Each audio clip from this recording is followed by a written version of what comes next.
Hi everyone, welcome to Summer Says.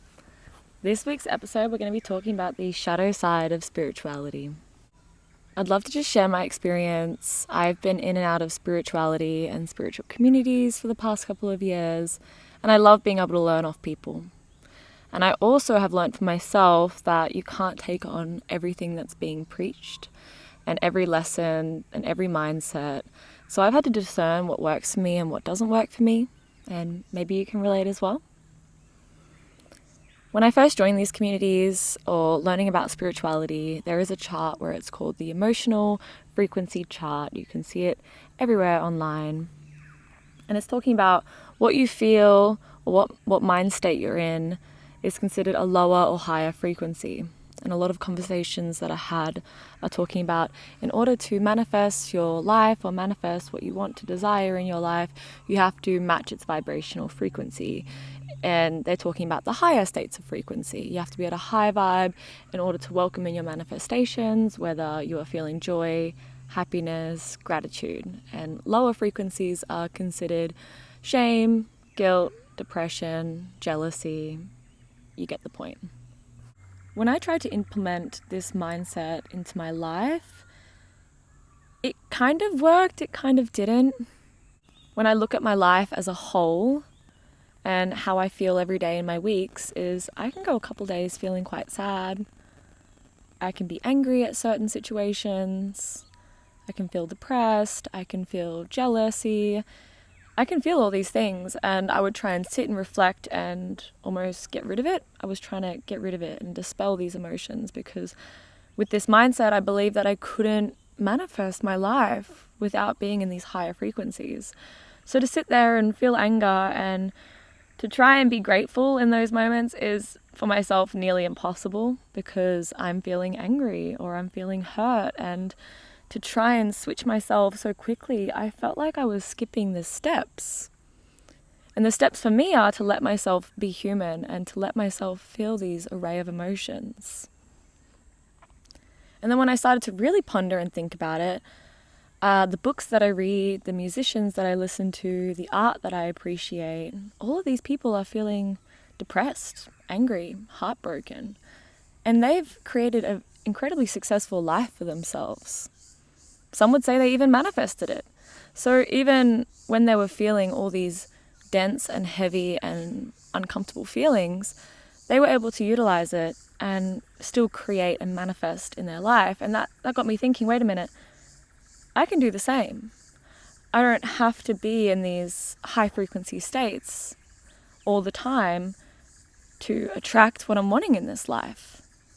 And then I started to question it. I was like, it really got me thinking of I started to feel shame for my emotions and shame for feeling certain ways.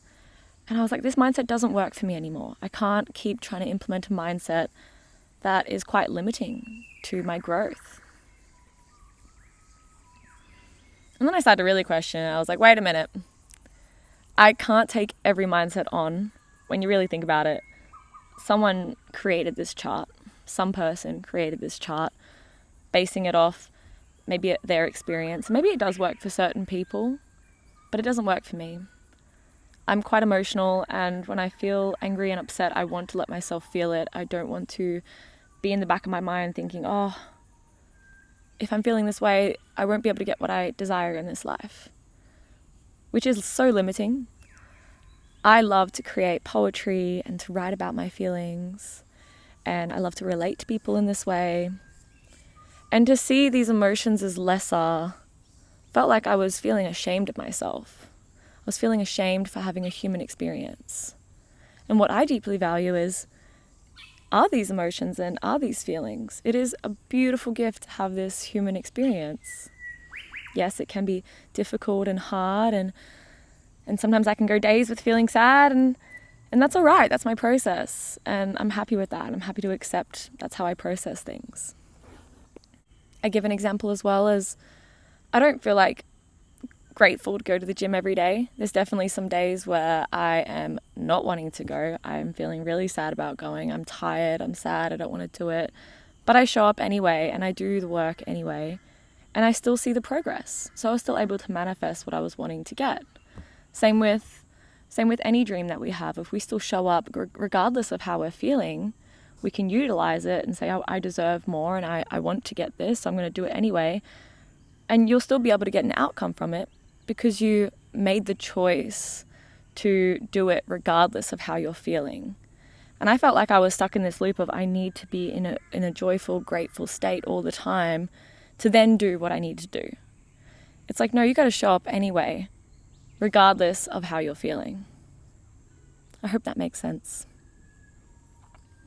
So I've tried to utilize the way I'm feeling rather than categorize myself and limit myself. I don't believe that you need to be in these certain states to manifest. I've created massive change in my life through feeling angry. And angry is it's on the low state of the chart. I can either sit there and be angry with my life and be resentful about the people who did me wrong, or I can say I deserve better and I'm going to use this anger to change, to make change in my life. And that's what anger has shown me. I love anger. It fuels me, it gives me drive to make shifts that have been needing to change. And now if I was in this mindset, I'd be thinking, oh, God damn it, like I'm feeling anger. I have to come back to hum and feeling good and feel good and feel good. It's like, no, that isn't what we experience as humans, and it's unrealistic to put that pressure on myself. So yeah, I've stepped away from that mindset because when you look at it, there's amazing musicians manifesting their life talking about their deepest heartbreak or their resentments or what they're experiencing and what they're feeling. So I see my emotional realm as all the same. They all have a benefit and they all are able to show us and guide us in some way. And it's just part of our experience. We're humans. We're always going to be feeling these things. So just let it come up and let it go away. Another mindset that I want to talk about, I had to step away from, is the healing mindset. When I join these communities and talk about spirituality, I did go into it wanting to grow and better myself. I found that I'm still growing from it, quite insecure. And I do still lack a bit of confidence in my life. Through spiritual teachings and reflection, I've been able to change that. But I just realized that I wasn't able to enjoy myself because I was constantly healing. And all the conversations I was having with people was everyone's healing from their childhood, healing from this trigger, healing from their past relationship. And I got so tired of healing and I just wanted to live and enjoy. And when I looked at the bigger picture within myself, I'm always going to be, let's say, healing in my life. I'm always going to be healing. And I want to always be healing. I want to always reflect and see what I want to change in my life. But to make that the focus and to focus in on, I still haven't changed on this and I have to change on this because it's related to my childhood. It just used so much of my energy to constantly be in this deep reflection mode of almost nitpicking at myself. And it's a beautiful thing to reflect and to know what we want to do better within ourselves. But to get lost in it, I felt like I was continually lost in healing rather than living and enjoying. Yes, okay, I'm still a bit anxious or I'm not as confident as I want to be. And oh no, I slipped up on a behavior that I didn't want to slip. Oh no, I wanted to stop smoking and I smoked again.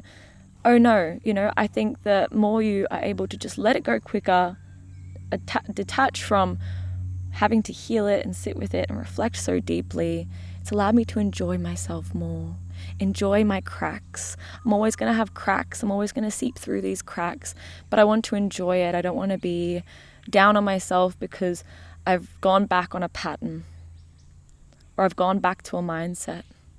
That's okay. I want to be able to let it go quicker. And that's why I've stepped away from the healing mindset and just started to live and enjoy. And what I take from this healing mindset is I'm going to take the mechanism, what I take from this mindset is how I implement it in my life in a quicker way. When I catch myself doing something that I'm like, God damn it, I smoked weed again and I didn't want to smoke anymore. God damn it, I didn't start what I wanted to start because I was feeling insecure and doubting myself. Instead of going into this huge deep reflection mode and trying to figure it out and change, I just am aware of it. Bang, I'm aware. Okay, I'm going to do better next time. Bang. And I carry on throughout my day. I don't need to sit there and reflect and have multiple conversations about it with people, or else I'm going to continue just to be stuck in this building mindset rather than like, you know what, I'm fine. I'm just going to show up as I am. Because if we don't show up as we are and accept who we are as we are right now, we're not going to be a picture perfect human. And we'll get to that mindset that we want to eventually, but to realize that for months I was just focusing on self-growth rather than self-enjoyment, it just almost feels like a waste. I believe it's good to reflect and grow, but at what point is it too much? At what point is it too much? You can almost lose yourself in healing. I noticed myself become so focused on the healing aspect, I forgot that I had all these other aspects that I really enjoy as well. There's no need to be so nitpicking and harsh and focus on heal. It's like, no, there's this whole other side of you that can be enjoyed. You can enjoy your becoming of who you are. Like, enjoy yourself slowly build confidence. I've been witnessing myself slowly build confidence and I've been enjoying it. I'm not trying to jump all the steps to get there. I'm also not just going to sit there and write about it all the time. I know that I'm going to get there eventually, but I'm going to sit and enjoy myself slowly become confident. Maybe one day I'll wake up and I'll be confident, but it's been a slow unraveling for me. I noticed in the mindset of spirituality and the conversations that I'd have, it would be, people would feel anxious and constantly want to be able to determine or put a label to what we're feeling. The constant desire to put a name to what we're feeling isn't necessary. Sometimes you can just go throughout your days and feel how you're feeling, and it doesn't need to be labeled. For myself, I realize I don't need to label every feeling that I'm feeling. Not everything is a reflection back to childhood, a reflection back to your past relationship. And even if it is, the more you're able to let it go, identify it and let it go. For an example, when I walk into rooms, I can get quite anxious. I'm not going to sit there and reflect on why I feel anxious in big rooms. I'm just going to accept and be like, okay, I just feel a bit nervous. Let me regulate myself. Let me utilize this feeling, regulate it, and let it go. Don't need to sit back and be like, I haven't grown because I'm not feeling a certain way yet. And so yeah, I started to enjoy myself and live rather than focus on healing. I love emotions and I love being able to feel.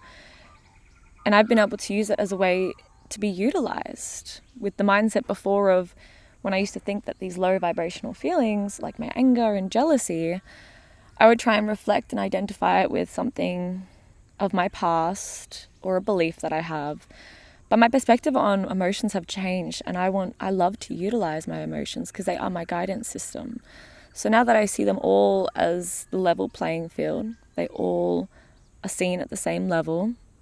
Anger has shown me what doesn't sit right with me, what friends don't resonate with me anymore, what boundaries are being crossed, what I'm crossing within myself. It shows me what doesn't sit right with me, and I use that anger to change. Same with jealousy. Jealousy shows me what I want. It shows me that I want that for myself too. And I can still show up and support a friend and love a friend. Same with anger, I can still speak calmly. And that's the emotional regulation that I've learned to develop. Over the past year, I've been trying to develop it more, emotional regulation of these feelings. See them as a way that they're teaching me something. And I can still feel sadness and show up for myself and still decide to believe in myself. The more I was able to accept and embrace who I am in each moment and how I'm feeling in each moment, it's allowed for less mental confusion within myself. I feel a lot more at ease embracing who I am rather than trying to constantly pick at who I am. And this is my last point I'd love to make. I hope that maybe something's landed for you. I've noticed that forgiveness is a huge focus in spirituality. You are told to forgive and to forgive someone so you don't have resentments and you don't have emotions built up in your body. And I do see how that is beneficial for, forgiving your parents, forgiving past relationships that you're holding on to. Forgiveness is a beautiful thing, but I've had to discern for myself that forgiveness is a privilege. Forgiveness is a privilege. It shouldn't just be handed out to everyone. And I've had people burn me and do me wrong in the past, and I've had to sit back and be like, okay, forgive. I should forgive because just so I can let it go and I can move forward. And that's the way to moving forward, is to forgive. But it didn't actually work for me. And I realized I'm able to let you go and accept what's happened. I can accept what you've done. That was your choice. I can forgive once, but if you decide to do it again, then you don't deserve forgiveness. And forgiveness is thrown around and spoken about as if it's the way to move forward from situations. And I don't agree. I think that it's a privilege to receive forgiveness, and if I, as a friend, have done you wrong and I knew that I did you wrong, that was my choice. That was my choice. And now it's up to you if you want to decide to forgive me, or you can accept what's happened, accept that I've done that, and let me go. And I've been able to let go of people without forgiving them, and I feel great and I feel fine. I'm happy to not forgive you. I believe that if you aren't able to show that you are sorry and that you want forgiveness, why should I just give it to someone who made no care or effort? I don't believe forgiveness is always the answer to moving forward. I can accept what's happened and let you go. Forgiveness is a privilege only meant for people who show me that they are truly sorry. It's not up to me to try and understand why you did what you did. If I mean anything to you, you'll make up for it. And again, that is up for me to decide if I forgive. But if you show me no effort or care, then that's all the closure I need. The closure is in your actions, not in my capacity to forgive. Your actions provide me enough closure than trying to forgive someone who made the choice to cross my boundaries. You made the choice to hurt me. Now I make the choice to let you go. If you cannot make the choice to consider me, then why should I make the choice to forgive you? And there is a difference between a mistake and a choice. I understand that if close friends of mine or close people in my life, they make mistakes, and I want to be able to have people close to me where I'm able to bring it up, we have a nice conversation about it, and we understand new boundaries that have been formed. But if after that you still decide to choose to hurt me, choose to cross my boundaries, then that was on you, and that is all the closure that I need. And as much as it is a beautiful thing to tell people to forgive and accept, when I ask myself the question of if my daughter or son went through something like this, what would I tell them? And then I follow what my own advice is. Because there are good people out there that can do bad things. And I don't believe that people deserve forgiveness and understanding when they weren't considerate of me. And that's where self-respect started to come into my life. I had a lot of conversations with people where I was wrong done, and people crossed my boundaries, close friends of mine. And when I tried to have conversations with people about it, forgiveness was the main topic of conversation. And I just remember sitting there and being like, well, I have enough self-respect to never let these people back into my life again. There's a difference between a mistake and a choice. And if that's what they want to do, then that's what they want to do. But I will not continue to enable behavior and lower my standards and disrespect myself for the sake of thinking that forgiveness means moving forward. It's just, I didn't resonate with it. I didn't resonate with the whole forgiveness is the answer. It's not. I can accept that I don't have you in my life anymore and be happy with that. And I remember being told, well, you're living in the past. You're going to be holding on to the past. And, you know, all these things of people trying to tell me what my truth is. And this is where I had to take a step back and discern what is actually working for my life. And the harsh truth will offend people. The truth that you realize within yourself will offend people. It won't make sense to other people. And that's why I've learned to let that go. Like, I don't care if you don't understand my truth. I don't care. It works for me, and I'm happy with that. It doesn't affect other people. I've just been able to figure out mindsets that work for me. People might try and tell you, well, you're living in this and you're doing this based off their own beliefs and their own mindsets. But stand strong in what feels right for you, in what mindsets work for you. For a little while there, I was lost in trying to make other people's mindsets work for me. But I had to really discern what works. And this is what works for me. And maybe it was able to resonate with some of you guys. And I believe that your truth won't be easy for certain people to hear, and that's okay. The more you practice saying it, the more stronger you'll get in saying it. Always try different things, try different mindsets. That's the beauty that I love about going into new groups, spirituality, learning about new mindsets, is that we can discern what is going to help us and what's going to help us grow. And I love being able to have open conversations where we can talk about different things and figure out what works for us, but we have to come back to discernment, come back to what's the truth for us. You know, our truth will always be changing no matter what point we're at in our life. I found it very hard for a long time to say no, that doesn't work for me. And to say more of my harsh truth, even though it'll be disagreed with. And that's where I started to feel more power within myself, because I wasn't settling for other people's mindsets. I wanted to form my own mindset. Or else I felt like I was going round and round with myself, and things just didn't sit right with me. I'm so thankful that I've been able to develop a stronger sense of myself through spirituality. You can agree with a lot of people, but you also have to learn to disagree. And that's the beauty in individuality. That's the beauty in why we're all so different.